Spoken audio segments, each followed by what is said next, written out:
Olá amigos investidores, estamos de volta para mais um vídeo e a gente vai trazer mais uma novidade aqui para vocês, exatamente porque no mês passado vários vídeos não bateram as metas, então se ligue para daqui a pouquinho ajudar a gente a bater a meta para esse vídeo voltar no mês que vem. A gente vai trazer o FIINFRA SNID 11 da Suno e a gente vai falar do relatório do mês de junho, sim, exatamente porque a Suno demora a trazer o relatório do mês anterior. Ele trouxe assim no finalzinho de julho e só agora a gente está conseguindo trazer no iniciozinho do mês de agosto essa leitura para vocês. E o relatório do mês de julho só vai sair lá para o finalzinho do mês de agosto. Então se ligue para ajudar a gente a bater a meta e a gente trazer essa leitura do relatório também do mês de julho, provavelmente no iniciozinho do mês de setembro. Mas se a gente conseguir bater a meta antes do final do mês, a gente pode ser que traga ainda no final do mês. Mas antes da gente entrar na leitura do relatório propriamente dito, a gente vai trazer alguns números, algumas informações importantes para vocês. Nos últimos 12 meses, o fundo distribuiu um dividend yield de 13,1%. E aí você diz, ah, só isso? Mas esse fundo aqui, meus amigos, é high grade. Ou seja, para fundo high grade, pagar 13% ao ano isento de imposto de renda, lembrando bem, então é muito top. Então é um yield muito bom. Então para mim é ótimo. E atualmente o fundo está com P sobre VP de 0,99. É um dos poucos FIINFRAs bons que estão pagando ok, também não vou dizer que ele está pagando maravilhosamente bem, que estão abaixo do valor patrimonial. A maioria está ou no valor patrimonial ou acima. Vários estão com 3, 4, 5% ou até mais de ágio. E ele aqui está abaixo do valor patrimonial, ou seja, você tem 1% de desconto e é uma chance de entrar no fundo. E lembrando que aqui a gente não faz recomendação nem de venda, nem de compra de nenhum fundo imobiliário, nenhum FIAGRO, nenhum FIINFRA e nenhuma ação. Somente você pode decidir, a partir desses números, a partir de seus estudos, se vale a pena ou não colocar esse fundo na sua carteira, ou se já tem na sua carteira, aumentar a sua posição. Agora, fazendo aquilo que eu gosto de fazer, que eu considero mais justo, que é colocar esse valor de mercado no valor patrimonial, ou seja, o P sobre VP 1, a gente teria esse yield de 3,1% cai para 13%. Ou seja, ainda continua um yield muito bom. Entrando aqui na leitura do relatório do mês de junho, e como é a primeira vez que a gente está trazendo o SNID 11, vamos trazer algumas coisas que eu trago normalmente só na primeira vez que eu trago o fundo para o canal. Por exemplo, o início do fundo foi em dezembro de 2022, ou seja, ele é um FIINFRA relativamente novo. A maioria dos FIINFRAs, com exceção do CADIF, que foi lançado há quase 7 anos atrás, a maioria nasceu mais ou menos na mesma época dos FIAGROS, ou seja, finalzinho de 2021. Esse aqui nasceu ao apagar das luzes de 2022, ou seja, ele vai completar daqui praticamente 6 meses, 2 anos ainda. A maioria dos FIINFRAs já está completando 3 anos nesse semestre agora. O administrador é o BTG Pactual e, como eu falei para vocês, a gestora é a Suno Asset, que aqui ele coloca como Suno Gestora. A taxa de administração aqui ele separa da taxa de gestão. A taxa de administração é 0,10% ao ano e a taxa de gestão é 0,85% ao ano, somando as duas dá 0,95% ao ano, ou seja, uma taxa de gestão bem ok, e ele não possui taxa de performance. Aqui é tipo uma descrição do que é que o fundo faz, então vou ler para vocês também. O Suno Infra, o SNID 11, é um FIINFRA, produto de renda variável, lembrando desse detalhe que tem gente que não acha que é, mas é fundo de renda variável, que investe em ativos de renda fixa. Em que? Basicamente em debêntures. A maioria, debêntures incentivadas, mas ele também investe em debêntures que não são incentivadas, que ele chama de normais. Aí ele diz o seguinte, apesar dos ativos que o SNID possui não serem todos indexados ao CDI, não são todos indexados ao CDI, a gestão utiliza derivativos, que é o tal de DAP. Para quem não conhece, o DAP é um derivativo que transforma IPCA em CDI. Basicamente é essa a função dele. Aí ele usa derivativos, que como eu falei, o DAP, para realizar o swap, ou seja, a troca de indexador. O que é IPCA, que ele compra em IPCA, ele faz a conversão via derivativo para o CDI, passando a indexar as debêntures em carteira ao CDI, oferecendo um produto com menor volatilidade patrimonial e maior previsibilidade de rendimentos. Trazendo aqui os indicadores do fundo, a gente já falou dessa distribuição, e essa distribuição ainda é de junho. No momento que foi fechado o mês, ele estava com a cota patrimonial de 101,12, não mudou muito esse valor da cota patrimonial, e a cota de mercado estava R$100, o que praticamente é o mesmo valor atualmente. E nessa época aí o P sobre VP era 0,99, ou seja, o mesmo P sobre VP atualmente. E esse fundo é um fundo que eu considero pequeno, e eles não devem estar contentes com esse patrimônio líquido de apenas 73 milhões. Por exemplo, o FIAGRO deles começou desse tamanhozinho aí, mais ou menos. Só que eles já fizeram 5 emissões e tá fazendo uma nova emissão agora, tentando captar 350 milhões só numa emissão. E eles já estão com 500 milhões, ou seja, meio bilhão na carteira. Vai ficar um fundo de 850 milhões. E o FIAGRO lá deles tem basicamente a mesma idade aqui do SNID 11. O SNID 11 é um pouquinho mais novo. Um pouquinho mais novo, mas pouca coisa. É tipo uns 6 meses mais novo que o SNAG 11, que é o FIAGRO da Suno. Então, em breve, eu acho que vai ter emissão aqui. O número de cotistas ainda é relativamente baixo. Espero que mesmo com essa quantidade baixa de cotistas, esteja muita gente gente interessada em conhecer o fundo e assistir o vídeo para ajudar a gente a bater a meta. Se ligue, daqui a pouco eu vou falar sobre ela. E o carrego da carteira do fundo é apenas CDI mais 2,31, mostrando que ele realmente é um fundo com uma pegada high grade. Vamos ao destaque do mês. No mês de junho, o fundo fez compras de 5,9 milhões e vendas de 2,7 milhões. Ele fez um giro de debêntures da Enalta, vendeu 2,7 milhões de uma debenture, a Enat 21, e fez a compra de 2,9 milhões da Enat 33. Uma era não incentivada e a outra agora incentivada. E fez mais uma compra de 2 milhões na emissão primária da usina Ferrari. Com essas novas alocações, o fundo agora está com 93,9%, ou seja, praticamente 94% da carteira alocada em debêntures. Basicamente, esse é um fundo que investe 100% em debêntures, com exceção do dinheiro que está em caixa. Tem alguns outros FIINFRAs que investem em alguma outra coisa diferente. Tem alguns que investem em FDIC FIINFRA e outros investem também em CRI. E esse aqui não. Ele é um fundo puro sangue de FIINFRA, investindo só em debêntures. 66,5% das debêntures na carteira dele são incentivadas e 27,4% são as normais, como eu falei para vocês, além de 6,1% do patrimônio líquido do fundo está em caixa. Aqui ele cita que no mês de julho ele pagou R$1. Aí ele fala que no período, agora ele está se referindo ao mês de junho, a carteira rendeu R$1,01. Considerando os efeitos da marcação a mercado e o uso de derivativos, considerando essas duas coisas, ela rendeu R$1,01. Mas tirando isso de fora, ou seja, excluindo esses efeitos, a carteira só gerou 93 centavos. Mas mesmo assim, ele pagou R$1, como eu falei para vocês. Em relação ao carrego da carteira, teve uma redução, que atualmente é 2,31, mas era maior no mês passado. Teve uma redução nesse mês. E por que diminuiu? Exatamente porque reduziu a exposição a ativos não incentivados. Ou seja, as debêntures não incentivadas trazem uma taxa de carrego maior e as incentivadas menor. Aqui ele traz mais detalhes sobre essas compras e vendas que ele fez no mês de junho. Teve uma alocação em um novo emissor, que no caso foi Usina Ferrari. O fundo com isso conta atualmente 37 debêntures de 31 emissores, ou seja, tem alguns emissores que tem mais de uma debênture. Os emissores na prática são os devedores do fundo. Isso é uma debênture e um emissor a mais em relação ao mês anterior. Foram duas emissões diferentes do mesmo emissor, em relação ao giro que ele fez na carteira. Foi com a Enalta, porque ele vendeu uma da Enalta e comprou outra da Enalta. A gente já acabou de ver isso. Só que eles venderam uma de 2,7 milhões, que era não incentivada, que é o que ele chama também de normal, e comprou uma incentivada, de 2,9 milhões. E aí ele fazendo aquele swap, que ele chama, via DAP, a taxa que ele comprou foi IPCA mais 8,26, mas ficou com esse DAP em CDI mais 1,76. E a outra movimentação na carteira foi a compra de 2 milhões em debêntures incentivados da usina Ferrari. O SNID entrou um dos âncoras da operação. A gente vai entrar aqui na carteira do fundo, mas antes disso eu gostaria de perguntar para você. Você possui o SNID 11 na sua carteira? Tá pensando em colocar ele na sua carteira? Tá pensando em subir a sua posição, reduzir a sua posição, até mesmo zerar a sua posição? Me diga aqui nos comentários para gente trocar informação, trocar figurinhas. Me diga quais são os seus FIINFRAs, que eu direi quais são os meus FIINFRAs. E meu amigo, se você ainda não é inscrito nesse canal, não perca mais seu tempo de forma alguma,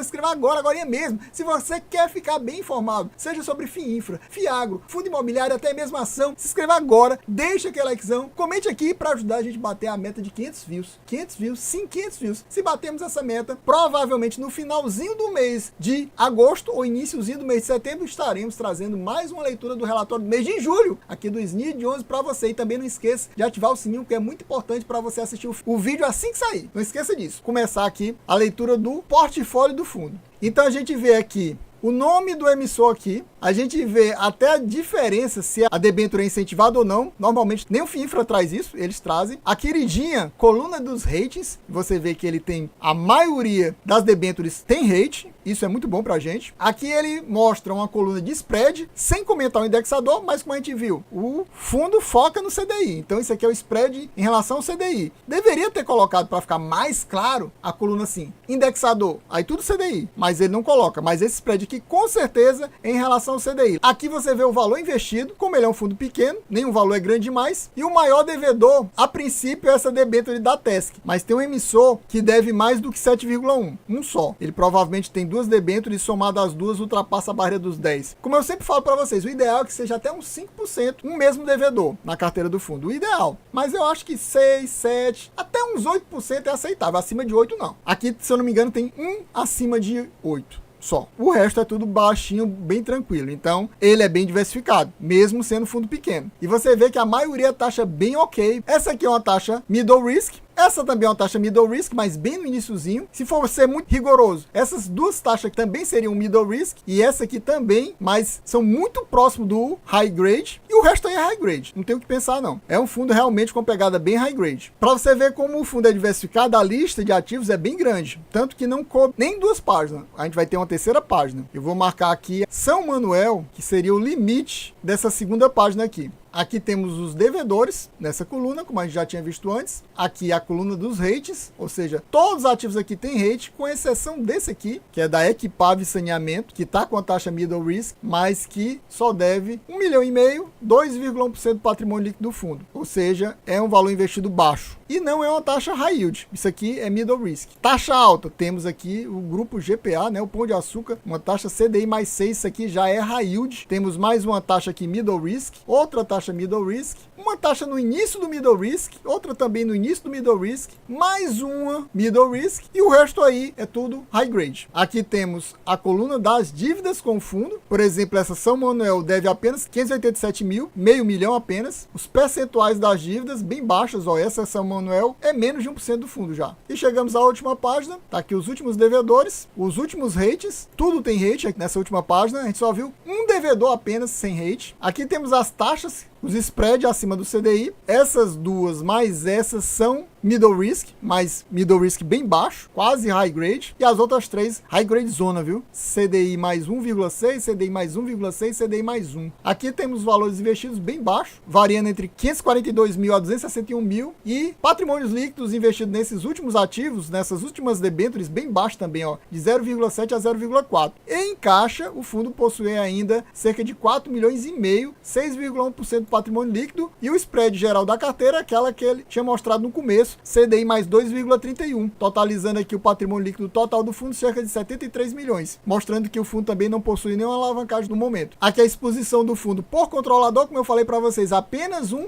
devedor tinha mais do que aquele 7% que a gente viu, que seria a Simpar, deve ter duas debêntures, soma tudo, dá 11,4%, e aquela AgriBrasil com 7,1%. O resto tá naquele ok, de 5,7% do patrimônio líquido do fundo até 0,7%. Ou seja, o fundo é bastante diversificado, o que é muito bom. Diversificado e a taxa média geral high grade. Apesar de ter visto que tem algumas coisas mais middle risk, ainda são middle risk baixo, com exceção daquele high yield, né, que é CDI mais 6. E aqui a exposição por setores, a gente vê que o fundo tem a maior exposição ao setor de saneamento, 23,4% da carteira em saneamento, 16,7% em energia elétrica, somando as duas, cerca de 40%, mais 9,7% em locação de veículos e mais 9,3% em rodovias. Se você somar aqui o top 4 setores que o fundo investe, cerca de 60%, até nisso ele é diversificado, porque os top 4 são apenas 60%. Tem alguns FINFRAs, por exemplo, que em termos de setores, o top 4 dele já pega 80% da carteira, 85%, ele aqui não. Os 4 maiores setores ainda é 60% da carteira. Em termos de rate, como eu falei para vocês e mostrei para vocês, o fundo está muito bem. Apenas um ativo, que é 2,3% apenas do patrimônio líquido do fundo, não tem rate. O restante, ou seja, cerca de 98% dos ativos do fundo possuem rate. Ou seja, isso é muito bom. Ele, por exemplo, está junto com o Juro 11 e o CDI 11 como os FIINFRAs que tem maior quantidade de ativos com rate. Porque tem vários outros aí que tem uma quantidade bem maior de ativos sem rate. Por exemplo, atualmente o CPTI está com 30% da carteira sem rate. Tem outros que são na faixa de 15% a 25% sem rate. E aqui apenas 2%. O Juro 11 e o CDI 11 é nessa faixa também de 2% de ativos sem rate. O resto tudo tem rate. Então, pessoal, a gente vai ficando por aqui. Espero que vocês tenham gostado. Quem gostou já sabe. Se não for inscrito, se inscreva agora